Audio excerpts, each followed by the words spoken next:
Today, we are taking the plunge and diving into bridal alterations. We are going to start with one of my very favorite ones, which is an extremely flattering take-in. So we're taking in the body, but not just any place. This alteration is affectionately called the booty pop, for exactly the reason that it sounds like, which is we're going to be taking in directly under the seat to give our bride this beautiful hourglass shape. Okay, let's start this off with everyone's favorite thing, a caveat. So this wedding dress and this alteration that I'm going to show you is possibly going to be similar to one that you're working on, both similar and totally different. So every wedding dress is both completely unique, and there are general rules that go with bridal alterations. So as you watch this, it will be both slightly similar and slightly different than whatever you are trying to replicate this procedure on. So I say that because we're going to start with marking this out. But one important thing to know right now is that there are actually two linings underneath of this skirt. So we're going to need to take in multiple layers, which means we're going to need to mark multiple layers. How do we do that? So I'm going to reach inside, and I'm going to go in between the innermost layer closest to the body and the middle lining layer so that I can put my hand underneath this pinned area for support. Okay, cool. Now, I'm going to kind of smooth the fabric around it to make sure that I've got it pinned in a clean enough way that transferring these marks is going to be actually accurate.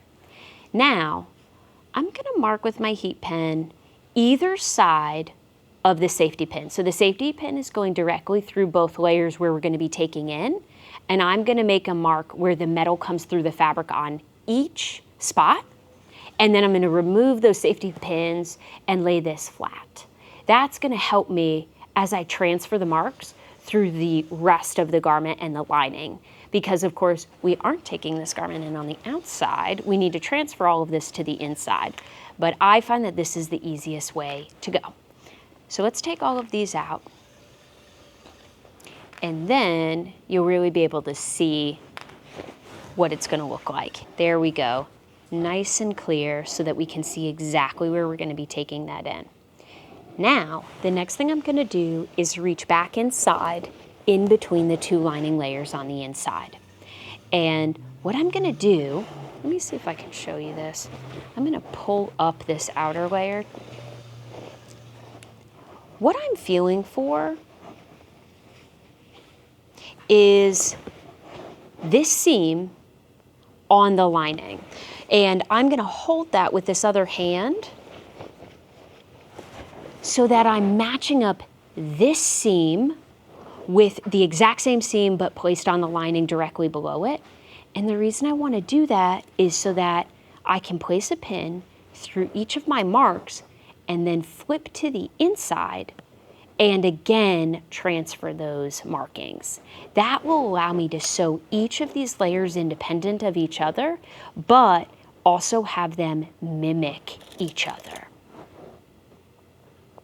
So this will make more sense when we flip to the inside. But this is all for the purpose of accurately transferring the take-in to other layers. Because also the lining layers are not connected to the outer layer. So it's not like you can go in there and just pinch the whole thing and take it in all together. It'll look terrible. It'll never work. And so we're just gonna do it this way. Perfect. Perfect.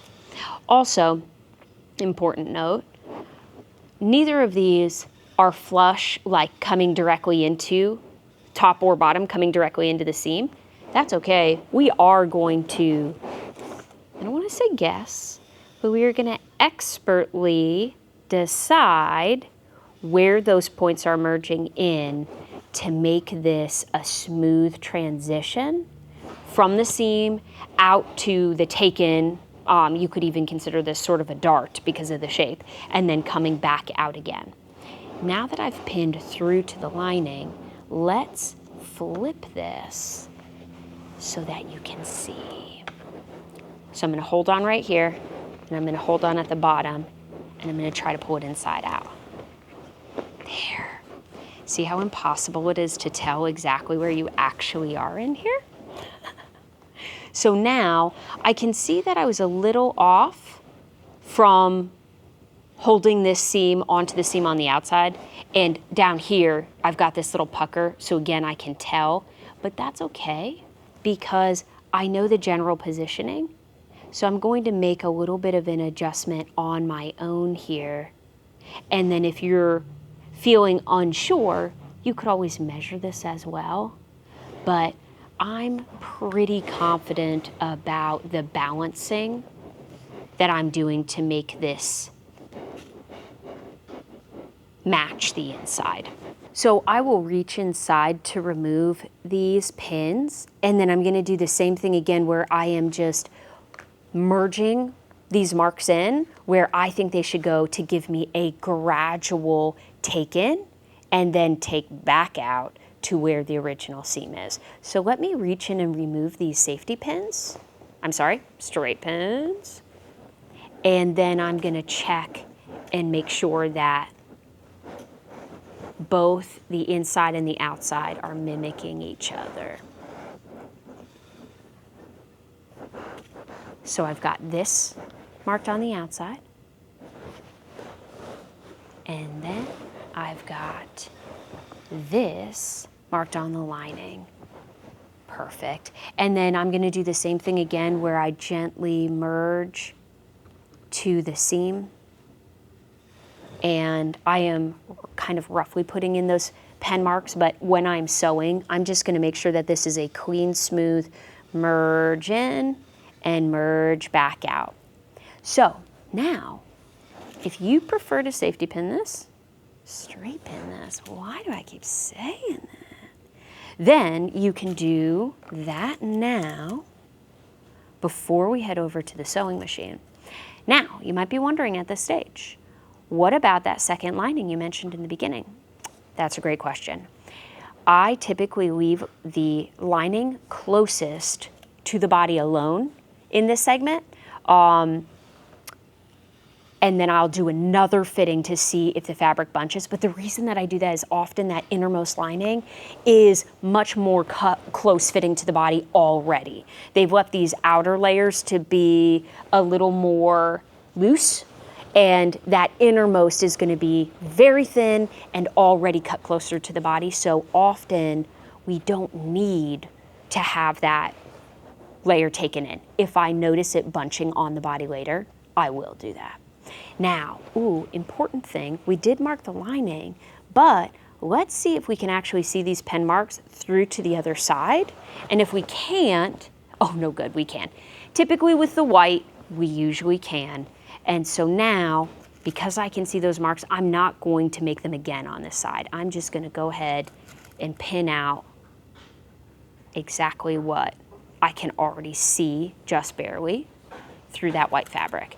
And don't forget, this is a heat erasable pen, so that's why I'm not worried about it. I'm just marking it so that it's extremely clear. And we've got our merge point down there and down there.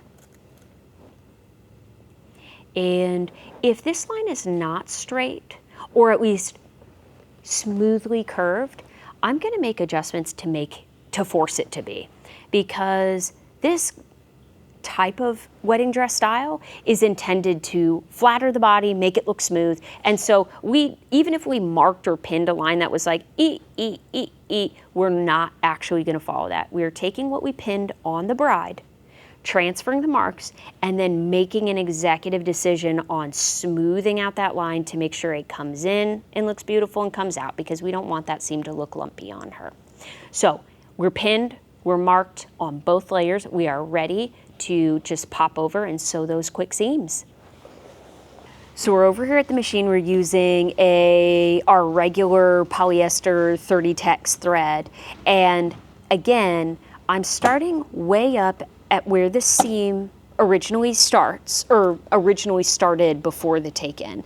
And I am gonna gradually curve that out. It's really important that this is a gradual seam. So I'm looking ahead in the line of pins so that I can aim and gently come out from where the seam is currently.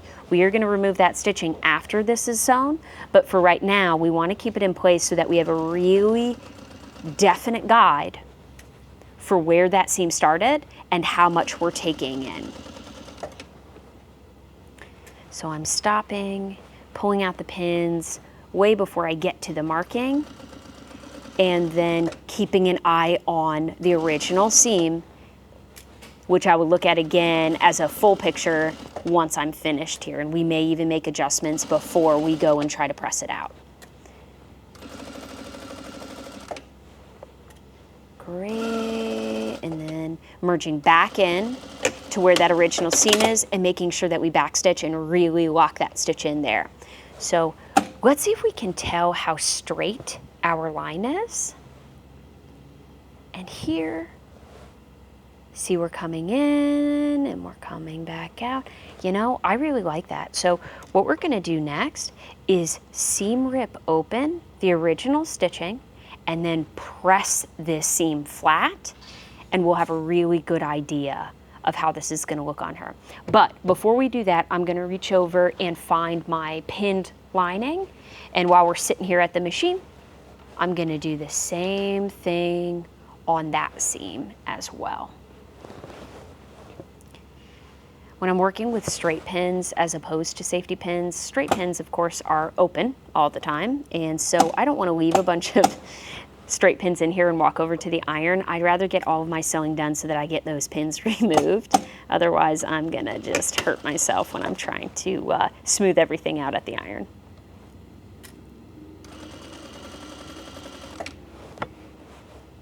And this is, again, the second lining, so not the innermost, but the lining directly behind the seam that we just sewed on the outer. Or the shell, as it is sometimes called. For a silk like this too, this is gonna be easily snagged. So if you haven't replaced your needle recently, now is the time. Definitely replace it before you get sewing on a silk like this, because it is definitely gonna pull those tiny fibers and give you runs. So just be careful of that. That's something that I would definitely look at before. And again, yeah, I can tell. I really like that already. Now I will tell you on this seam, I don't know if I'm actually gonna remove this excess. I may just press it, but it is really essential that we remove the stitching and press open the excess on the outer. So that's what we're gonna do next.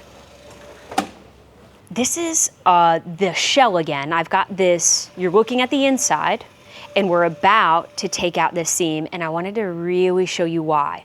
So because you're taking in the garment, maybe you think, oh, well, I'll just press the extra, leave all the stitching in, good to go. No, and this is why. You can see that this stands up like that. That is a problem. It will never fit against her skin to the curve of her body the way that we want it to. So we absolutely have to open this seam before we press. There is no way to leave it in. And this is gonna be true of almost any take-in. Whether you are taking it in around the waist, upper back, whatever, our bodies are completely curved all over the place, and leaving the previous stitching in, take it from me, does not work. So just take it out.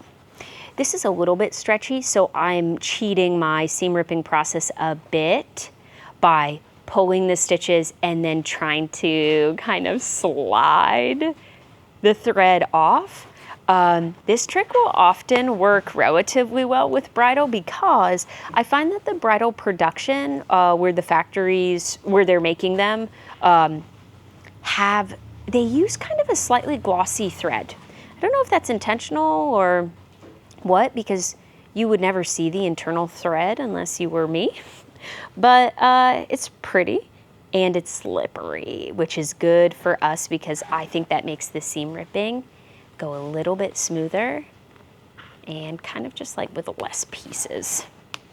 There you go. You can hear that pop when I stretch it a little bit, and that's just helping me remove that stitching. It's harmless. Nothing wrong, just getting those threads out. Perfect, okay. Now that we've done that, we can also see really clearly exactly how much we took in the garment. And that I love as well. So let's push this down.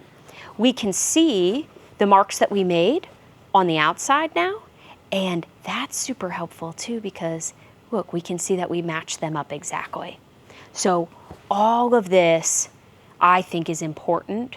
That's what we can see. Okay, we're ready to iron. Now that I know that I like the way this looks, I'm gonna put the iron on it, but that means that my marks will go away. So I just wanted to be sure that I liked it, and I do. And now we are ready. I'm gonna give this definitely a fair amount of steam because we are wanting to remove the creases from that previous stitching, and we're gonna need heat, pressure, and steam to do that. Oh, that looks great. I love that. Now, we've taken in almost 3/4 of an inch, which is great, but that is not enough for me to be willing to trim any of this. So I am not gonna trim. I'm just gonna leave the excess in there. It won't hurt anything as long as it's smooth and pressed open. We are in good shape. Okay, lovely. Now, let's pop over to our lining seam. I'm gonna pull this off. I'm pressing this up on my arm board because I want the surface that I'm pressing to be raised above the rest of the dress so that I'm only pressing in the area that I want to be pressing. Oh, here we go. Can find my blue marks again so that I'm actually ironing the right seam. Yeah, in this case, with the little bit that we're removing here, I don't find it necessary to remove the excess fabric. I want to leave that there. So I'm just going to press the seam to one side, and I think that's going to be sufficient. If, when the bride has this dress on later, I find that I think the fabric has too much tension and is not gently relaxing against her skin, okay, then I may trim a little bit of that or give it a little bit of a snip, but I think that that's gonna be just fine for the amount that we're removing. So now, we've got both the inner and the outer sewn. So the next step is, I'm gonna put this back on the mannequin to compare our yet pinned side and our newly taken inside to see if we can see the difference. We've got the dress back up on the form here. So obviously the human body is going to be different than this form, but this will give us a clear enough idea of what we've done. So again, we had this pinned out. We're still yet to alter that side, but it's going to be exactly the same procedure. So this is the perfect opportunity to compare them. You can see here, she probably will fill this out a little bit more with the booty because this dress form is pretty flat. And then this section right here is where we're coming in. And I just love it. I think you can tell that little bit that it's going to make a difference because you can see the profile curve here. So we'll check that curve, make sure it's correct when it's still on the body. The other thing that you can do when you're checking symmetry here is once it's finished, physically measure one point and exactly the same point on the other side of the center back seam so that you can make sure they are equidistant, and then you'll know that you are taking in at exactly the same spot. So our goal here is symmetry and smooth, long, curved lines. And I think that we've got that. All right, ask me questions, leave me comments, tell me what else you want to see on wedding dresses. I think we should really go all the way on this. Thank you so much for joining me, and see you soon.